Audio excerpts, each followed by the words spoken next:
আমার কালা মনে সাদা একটা প্রশ্ন দিয়েই আজকের ভিডিওটা শুরু করলাম। আমার মনে আজ অনেক দিন ধরেই ঘুরপাক খাচ্ছে একটা কথা। আচ্ছা বলুন তো সবাই, শ্বশুরবাড়ির আসল সদস্য কারা?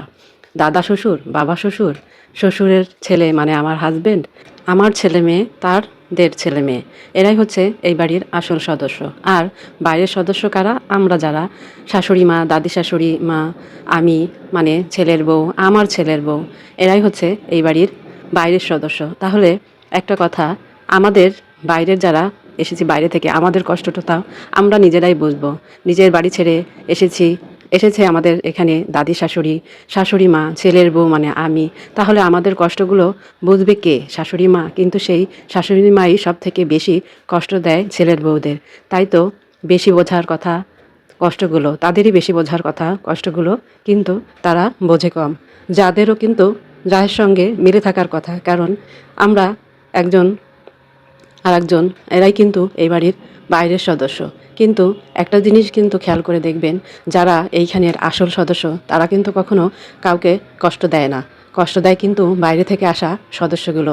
এর মানে কি? এর মানে এটাই বোঝা যায় যে যারা বাড়িতে থাকে তারা কখনো কষ্ট দেয় না। যারা বাইরে থেকে আসে তারাই এই বাড়িতে জায়গা করে নেয়ার জন্য একজন আরেকজনকে কষ্ট দেয়।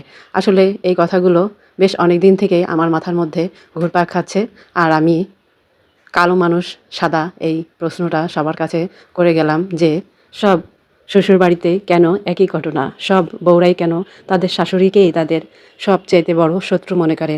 কিন্তু কথা তো ছিল শাশুড়িকে সবচেয়ে বেশি আপন মনে করার, কারণ শাশুড়িও এই বাড়িতে অন্য বাড়ি থেকে এসেছে, বউও এই বাড়িতে অন্য বাড়ি থেকে এসেছে, এবং আমার ছেলের বউও কিন্তু আর একটা বাড়ি থেকেই আমি আনবো। তাহলে আমরা কেন আমাদের ছেলের বউদেরকে ভালোবাসতে পারি না? কেন আমাদের শাশুড়িরা ছেলের বউদেরকে আমাদেরকে ভালোবাসে না? এভাবেই কিন্তু যুগের পর যুগ চলে আসছে এই ঘটনা, এই কাহিনী।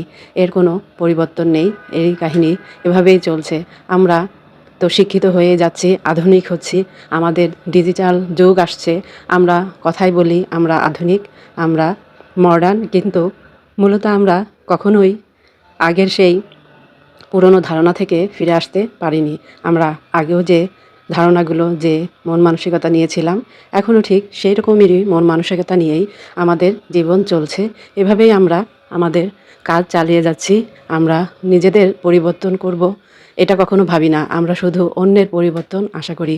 আসলে আমাদের সবারই প্রথমে নিজের পরিবর্তনের কথাই ভাবা উচিত আমার কি কি ভুল আছে, আমি কি কি সংশোধন করতে পারি। সবাই যদি নিজের ভুলটা আগে ভাবতো, তাহলেই সব কিছু সুন্দর এবং খুবই সুন্দর হতো। ধন্যবাদ সবাইকে।